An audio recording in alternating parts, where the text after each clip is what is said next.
Now that we understand what the Banach fixed point theorem is, we'll come back to the proof of uniqueness and existence and uniqueness of solution for the autonomous system that we were considering. So the autonomous system that we were considering was of the form x dot of t is equal to f of x of t. X of t belongs to Rn. F is a function that maps from Rn to Rn, and x of 0 was said to be initialized at x0. Instead of x0, I think in place of this we'll use something like alpha. Okay, so this is what we have, and the solution to this differential equation is a solution to the following integral equation, right? 0 to t f of x tau deta. Now, if we want to find x of t, we said that we can solve iteratively to find x of t. Okay, so the operator or the map that we'll use is, let us denote it by p, which maps from this set, the set of continuous functions mapping 0 to delta to Rn. That is what this reason means, to the same set. Okay.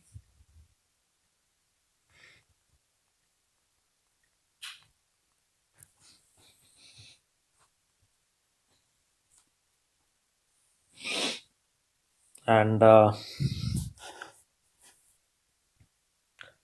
x belonging to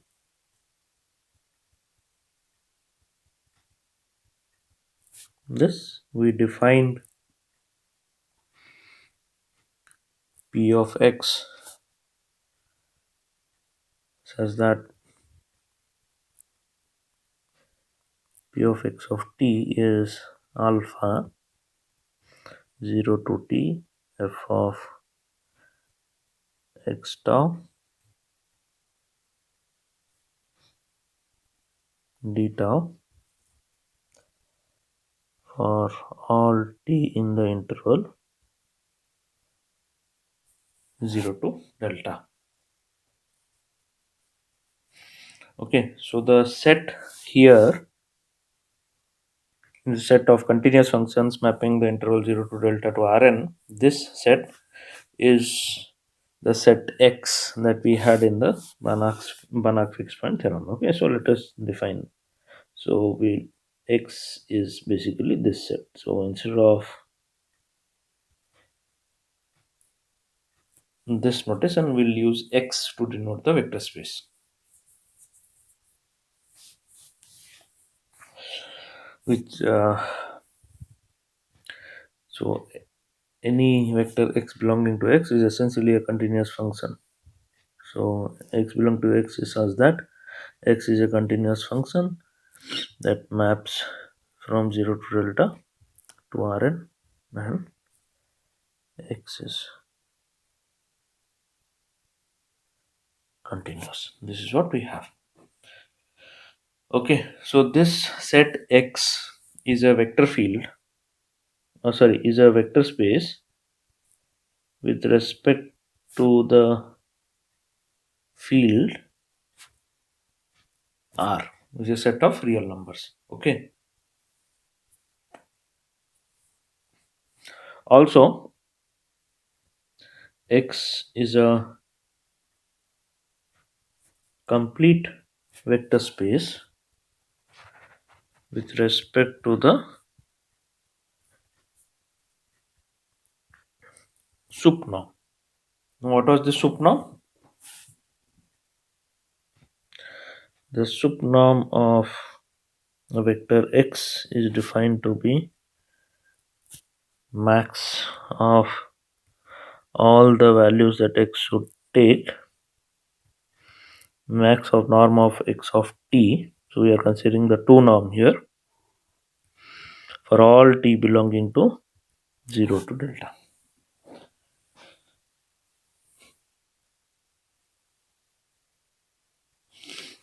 Now in this complete vector space,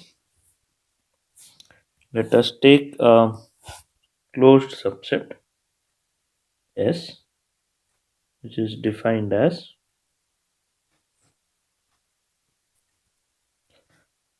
all vectors from the vector space X such that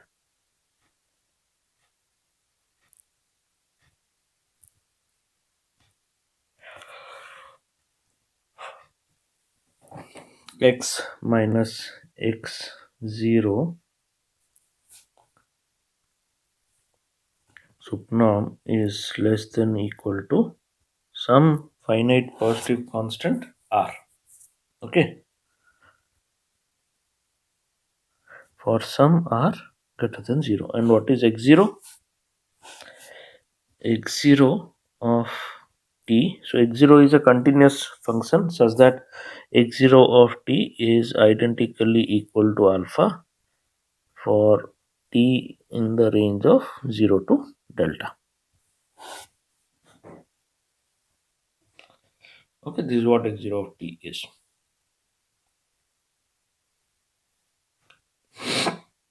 So S is a closed subset with respect to the subnorm that you have here. Okay. Now we also had that uh, F is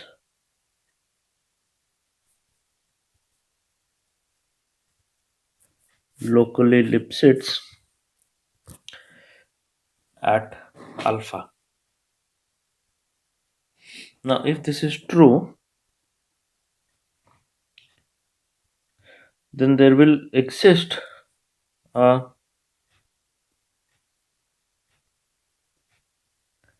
neighborhood of alpha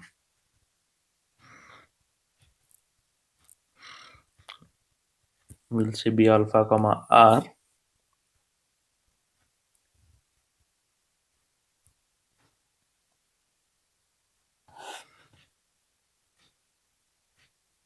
such that f of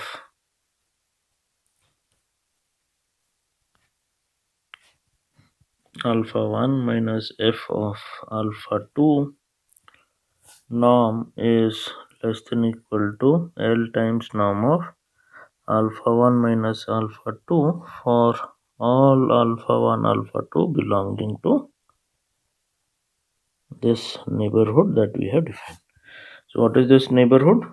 If you recall, this is essentially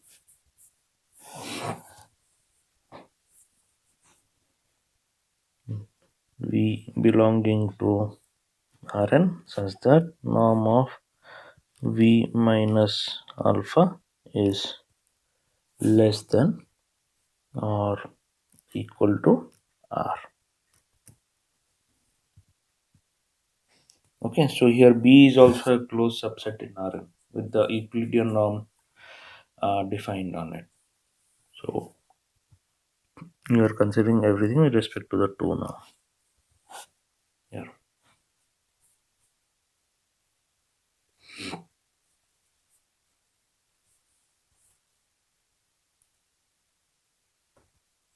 Now, if you see the definition of S, what does it look like? With x0 being defined as shown here, x0 of t being identically equal to alpha for t varying between 0 to delta, the way the set S is defined, it is basically a collection of,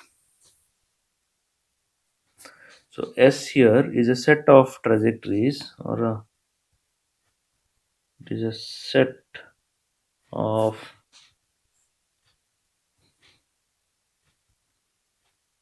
trajectories that remain within a distance r from the trajectory x0 for all t in the range 0 to delta. Okay, so it can be seen that for x belonging to S, the subnorm being less than equal to R implies that norm of x of t minus alpha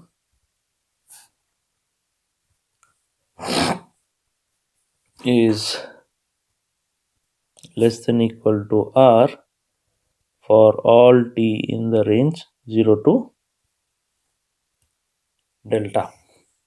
Okay, so essentially what you have here is that the R that you have used in the definition of the neighborhood of alpha and the R that you have used to define the set S are essentially the same. Okay, so the R in B alpha of R is same as that in the definition of the set S. Okay, now these are some preliminaries or the setup that we have done. Also, the way the map, if you see this map P, if you see the map P here, the way the map P has been defined, this essentially means that it takes a continuous function and gives you back a continuous function. Okay, so P is a map from x to x. Okay, and note that x is a Banach space because x is a complete vector space under the sup norm as defined. So what we have is P maps from x to x, and x is a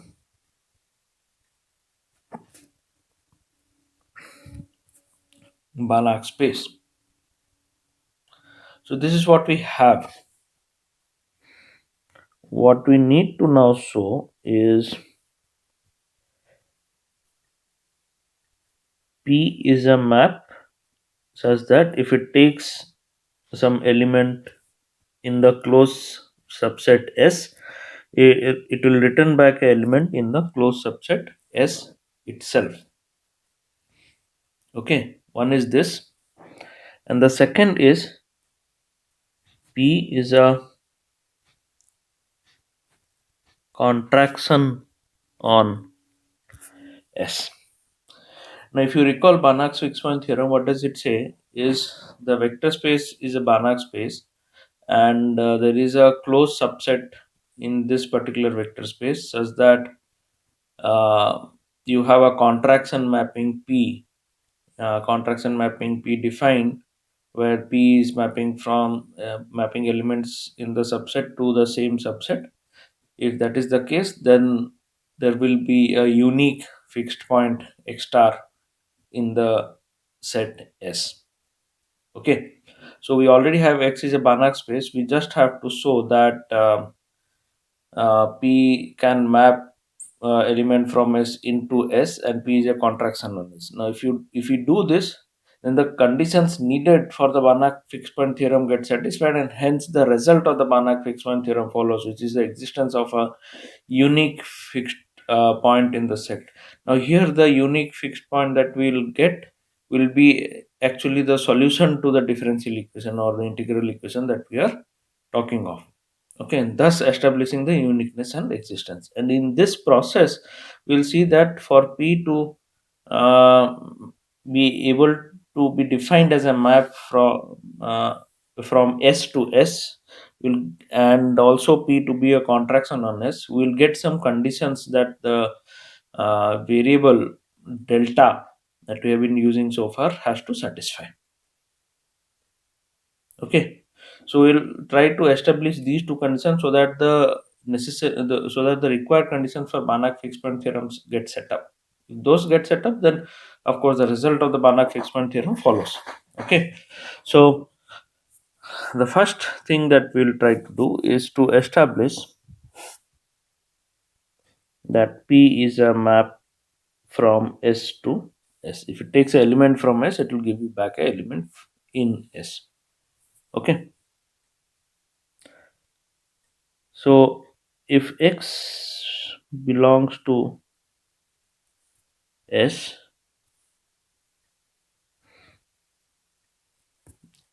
okay, then we just have to show that Px minus x0, the subnorm of it is less than equal to R. This is what we have to establish so that we show that P, if takes an element from S, gives element back in S.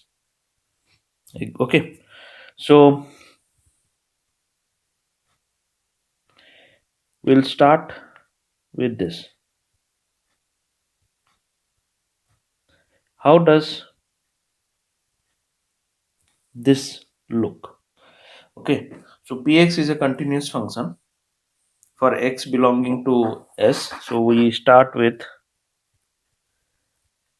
we have x belonging to S, and now px of t, so px is the continuous function that we get out of x, so px of t minus alpha, alpha is the initial value that you have. This is nothing but, we'll replace the definition of the px operation, which basically gives me that this is nothing but norm of 0 to t f of x tau d tau is 2 norm, right? And I can write this again as 0 to t f of x tau d tau, not d tau here, I'll put another bracket so it becomes clear, minus f of alpha plus f of alpha d tau and the norm. So this is nothing but less than equal to 0 to t f of x tau minus f of alpha d tau norm plus 0 to t f of alpha d tau norm. This is again less than equal to 0 to t norm of f of x tau minus f of alpha 2 norm d tau plus 0 to t norm of f of alpha d tau. Okay, we have used the triangle inequality of the norms here again. Now f is a Lipschitz function, right? So I can replace this with the following.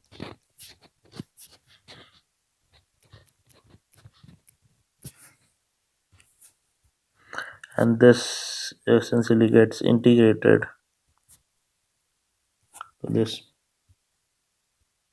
Now we know that the norm of x tau minus alpha is less than equal to R for all t greater, for all t being in the interval 0 to delta.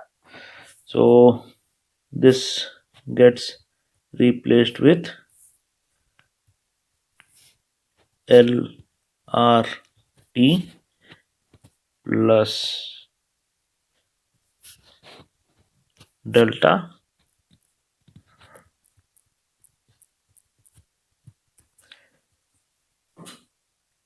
Okay.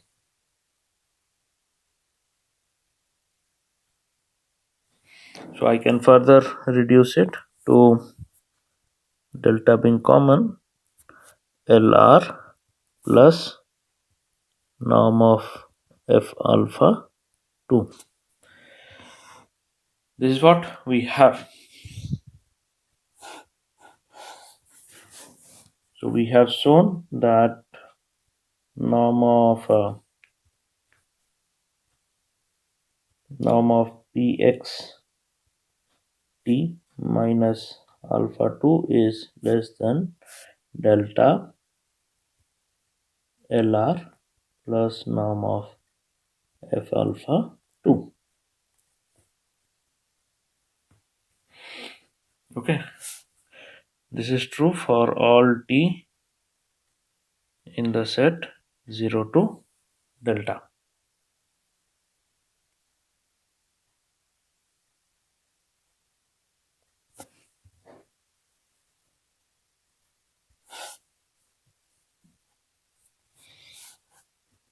Okay, now please recall that to show that P maps from S to S, we need to essentially establish that Px minus x0 subnorm is less than equal to R. Okay, and norm of subnorm of Px minus x0 by definition is nothing but max for t from 0 to delta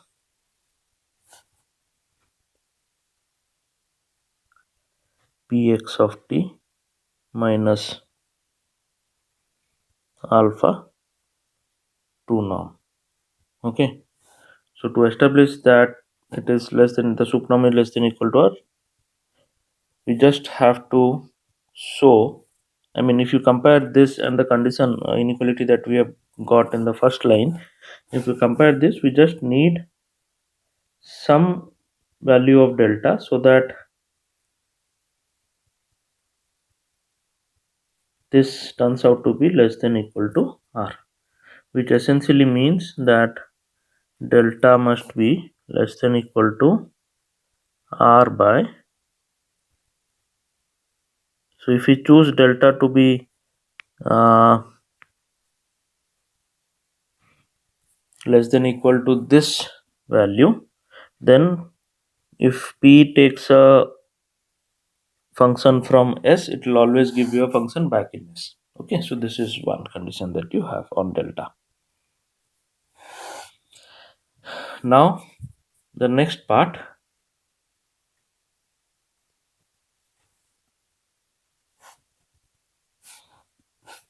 so with this delta we'll have x belongs to S will imply Px belongs to S. So the next part is to prove is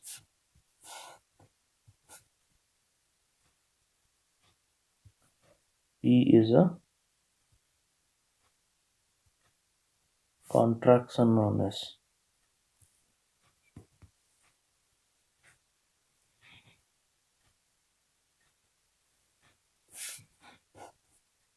Okay, which essentially would mean to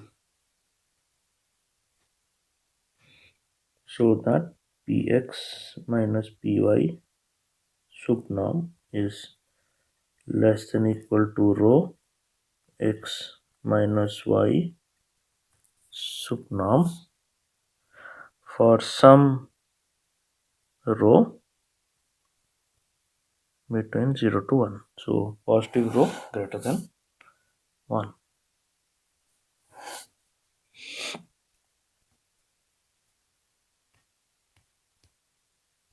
Okay. This is what it would mean.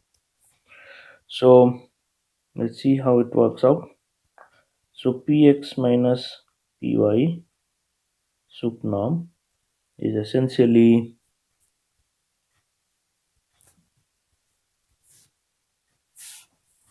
this essentially means max of px of t minus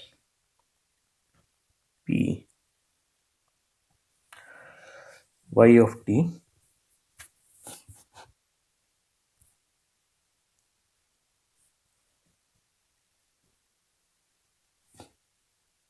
for all t 0 to delta.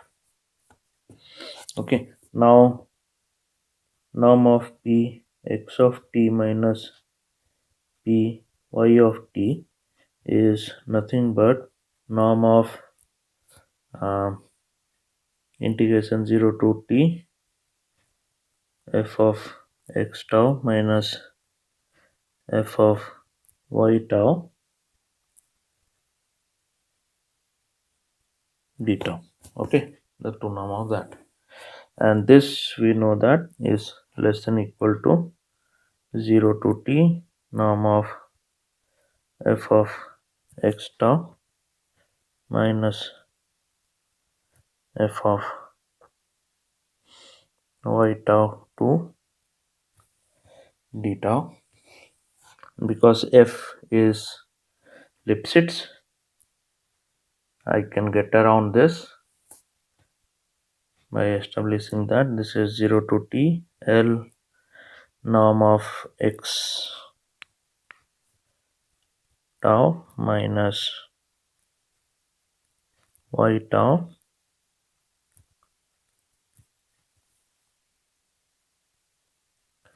d tau. Okay, and this is further less than equal to 0 to t L x minus y sup norm d tau,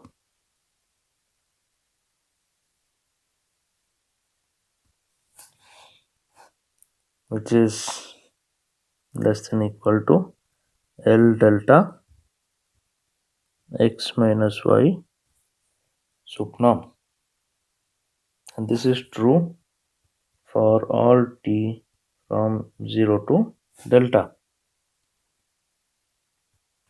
So from the definition of the sup norm of px minus py that we have and the inequality that we have just got now, it can be established that norm of px minus sup norm of px minus py is less than L delta sup norm of this, and this we need L delta to be less than equal to rho, which is less than 1. So this again gives me that delta should be rho by L. It is this condition that establishes that P is a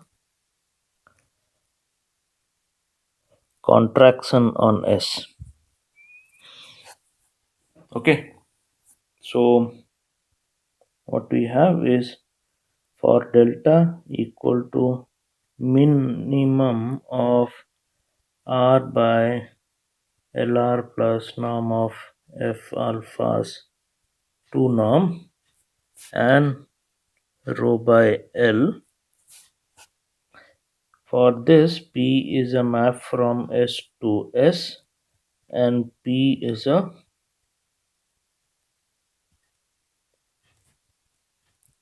contraction on S.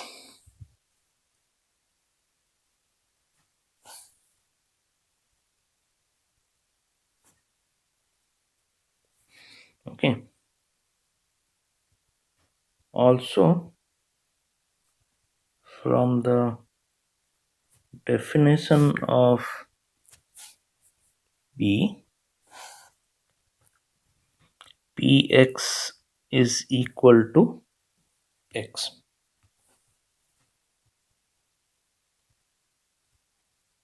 implying x is a fixed point. Therefore, from Banach fixed point theorem, X is a unique fixed point in S, where x of t is equal to alpha plus 0 to t f of x tau d tau, and x can be obtained by successively operating p on any initial uh, vector in S. Okay, x can be found by successively operating p on any vector x1 in S.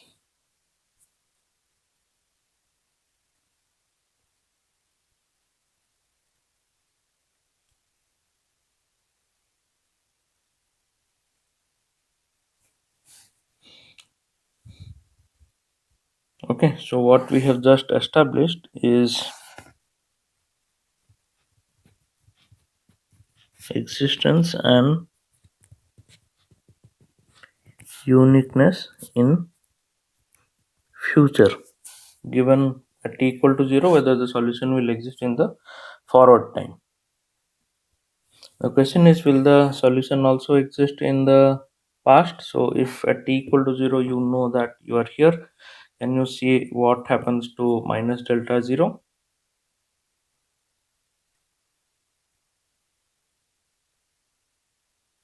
So for that, so the question that we are raising is, what about the unique existence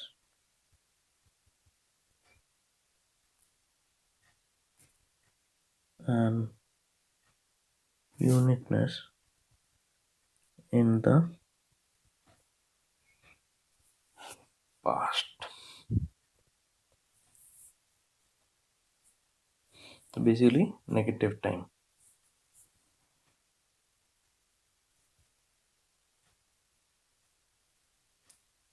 So here to see this, let tau equal to minus t. So we are looking at the solution's uniqueness and existence in the interval minus delta to 0, which means that in tau we are looking for the existence on uniqueness in 0 to delta interval. Okay, also dx by dt is nothing but minus dx by d tau,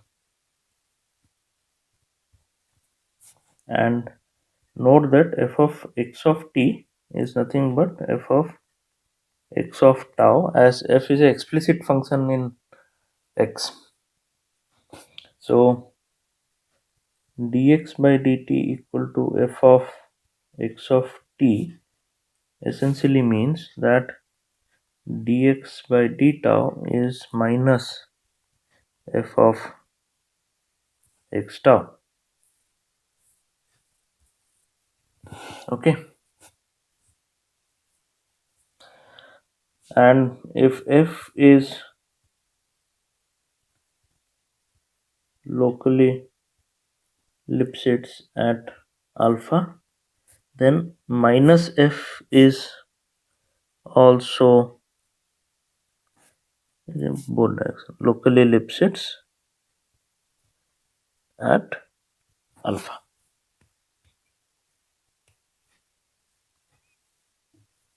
Okay, hence the system dx by d tau equal to minus f of x tau with x of 0 equal to alpha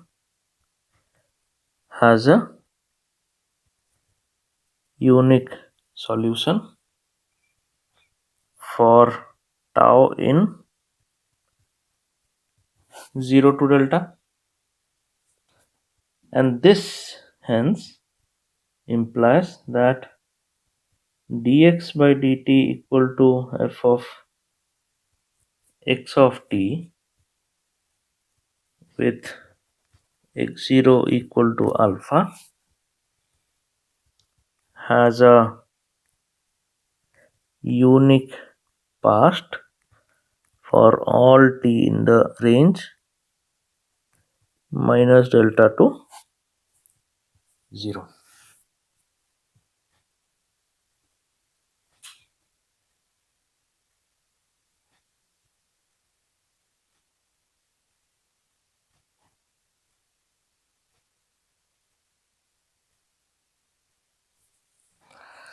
Now, what is the implication of this uniqueness in the past and uniqueness in the future? It means that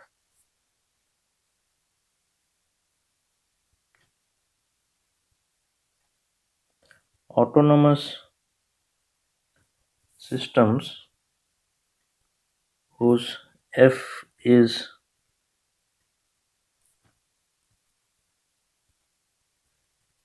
locally Lipschitz at the equilibrium point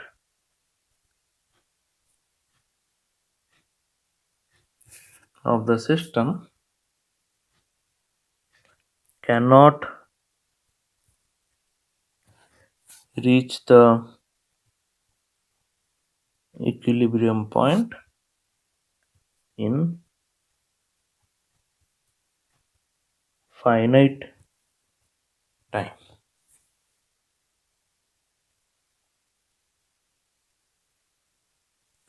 Okay.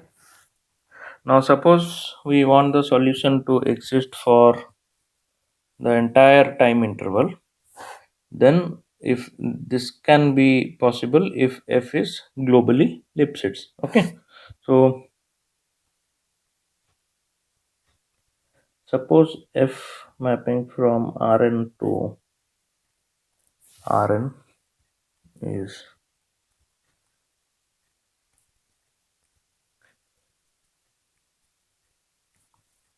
globally Lipschitz.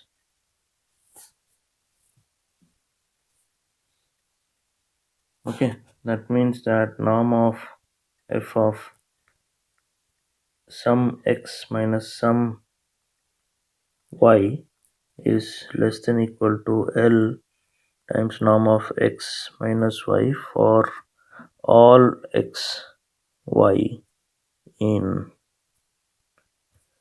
Rn. Okay, if this holds,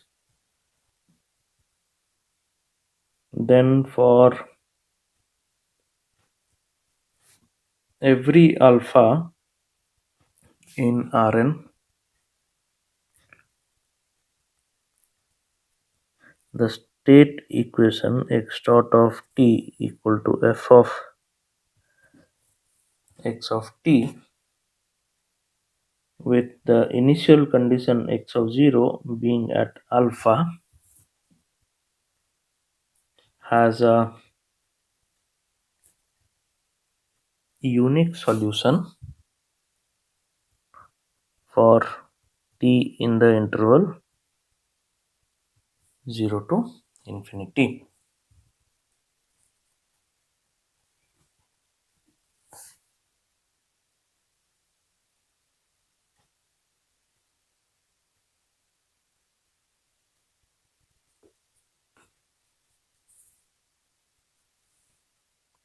Okay.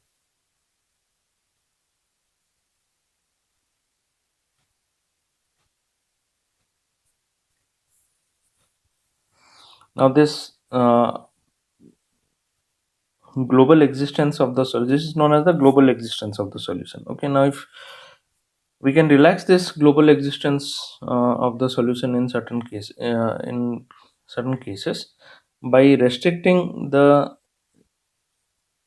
um, choice of the initial condition to some states. Okay, so how we can do that? So what we have is this. If you want to relax the requirement of globally Lipschitz on the function f, then let's say that let f be locally Lipschitz in a domain D of Rn, and let W be a compact set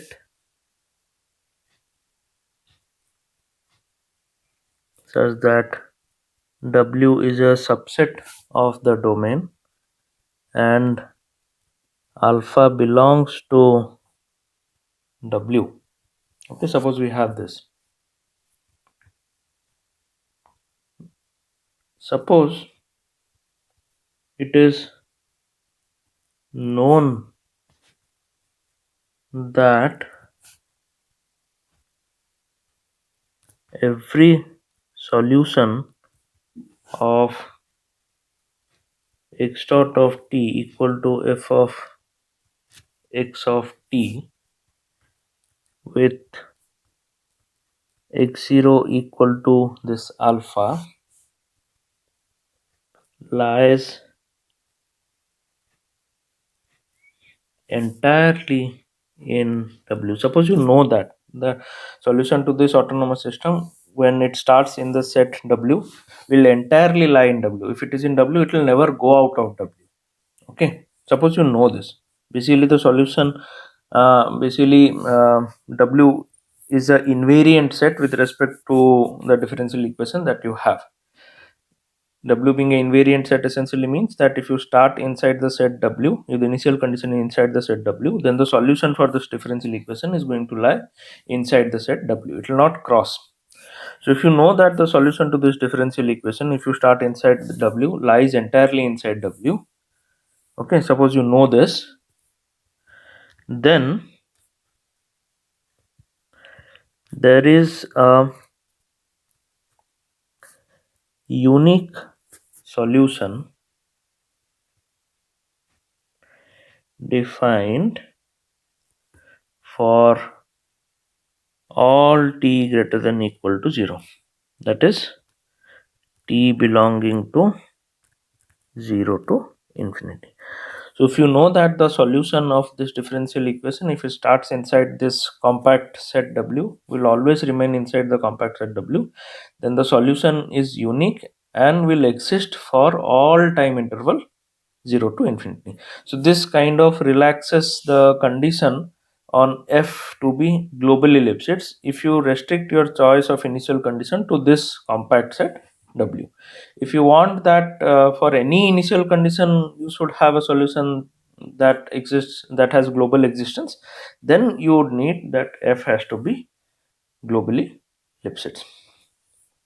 Okay, so this ends our discussion on existence and uniqueness of solutions. We'll stop our discussion here. Thank you.